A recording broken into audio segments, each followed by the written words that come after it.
Hey guys, well, it's been a while since our last video. I've been pretty busy, not able really to work on trains during the last couple of months or so, and hadn't gotten a lot done on the layout. We did go out there and work on it a little bit the other day. But what I've got for you today, and I'm going to try to start getting these videos out and up again at least one a week, is this 588 Marx New York Central. Now you can notice right here, this piece of the wheel flange cover is broken out, and the lettering across here is worn.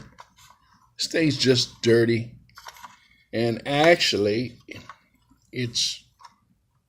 the shell is just about totally and completely junk. Picked this up for, I think it was $1.95. I don't know if you can see it or not. $1.95 at a thrift store, actually, while we was on vacation. And it has the double reduction motor in it, 2-geared. And I've already taken the screw out. Let me see if I can lift it up off of there. Okay. I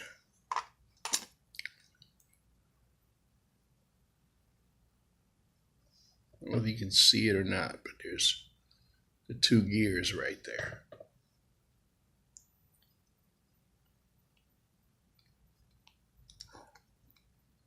I've already cleaned it, oiled it, tuned it up. And what we're going to do with this engine today, we're actually going to set this old shell aside. And I had thought about finding a flange for it and putting it back in and cleaning it up and using it, and I still might do that later on. Or I've got another project in mind that I might try to do, take it and build a shunter out of it. But we're going to set this aside. And what I have is a Lehigh Valley.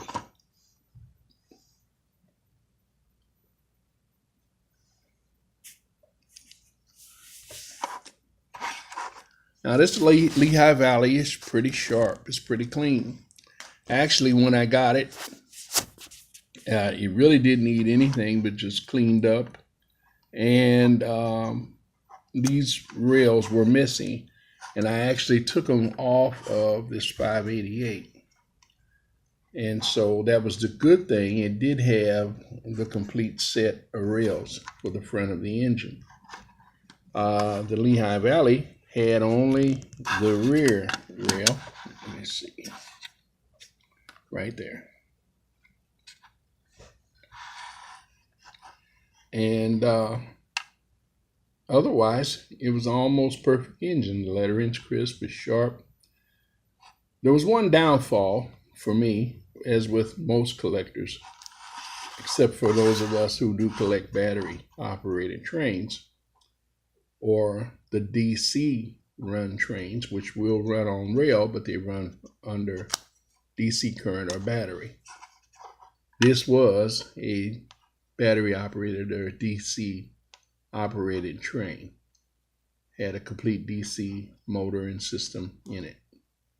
And so we removed that, and we're going to take this 588 New York Central, and we're going to put it in this Lehigh Valley shell, this number 112. Okay, real simple transfer. I might add, I did have to make a slight adjustment. I had to cut these slots in just a little further, and I had to tweak this bar just a little bit so that it would slide down into the shell. The good thing is that on these battery operated engines, the majority of them, especially the diesels, that Marx kept this rear mounting brace. And so by them doing that, it made it a lot simpler. Because this brace, I don't know if you can see it, this brace right here is the one that you really need in order to do a good job. Now you can do it with a crossbar. That's the one that's used on steam engines. But the problem you come in with that is you have to have a place to drill and put your screw. With these, you still mount them just like they were mounted originally. And once they're changed, outside of the fact that you know that these were battery operated engines originally, you can't even tell that they've been replaced. Okay, here we go. Let me get set up.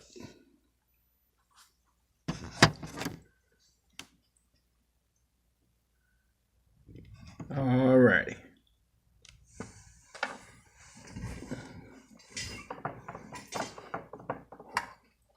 Now, as I said, you've got your brace right there. You've got your front brace. Simple thing. Once you do your slots and you tweak your front brace, you just put it in. It'll pretty much line itself up because of the way that back brace is made. Take your screw,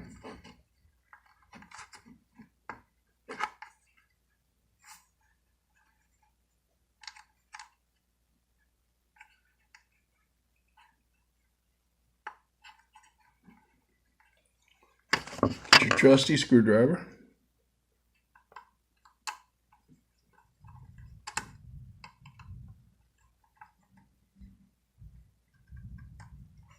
screw it in, and you're done. A complete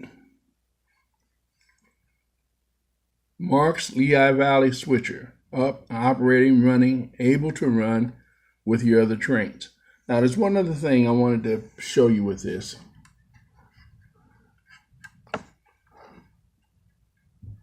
And that's right here. I don't know whether you can see it or not. But this portion right here was broken off right on the edge, as is on this 588 on both sides. This damage was a little more than just the corner. If they're cornered like that, you can pop off the other corner, sand that down a little bit, and go ahead on with it. Still nice, good engine. But when they're broken across like that, you can't do that. So what we did was we took it and we braced it, built it up, and painted it. Filled it in with some clear filler. And we're going to go back and we're going to sand that off, sand it down again, and repaint it. Now, this color is hard to match, so it won't be an exact match. It'll be kind of like it is right now. But it'll look good, it'll operate, it'll run, and that's all we want it to do.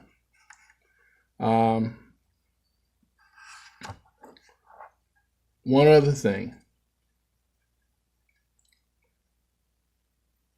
If you love trains, then you'll love Marx. Marx Trains will run forever, and whatever maintenance they need is very simple. And like somebody else says, don't despise the junk. You see, even this one, they had not this back mount And so they made one for it out of a piece of metal or erector panel. How ingenious, huh? And it worked. But the engine was just gotten too bad a shape. Well, that's all for now. And again, as always, thanks for watching. G-Man, My World 67. And then be blessed and have a good one. Bye-bye.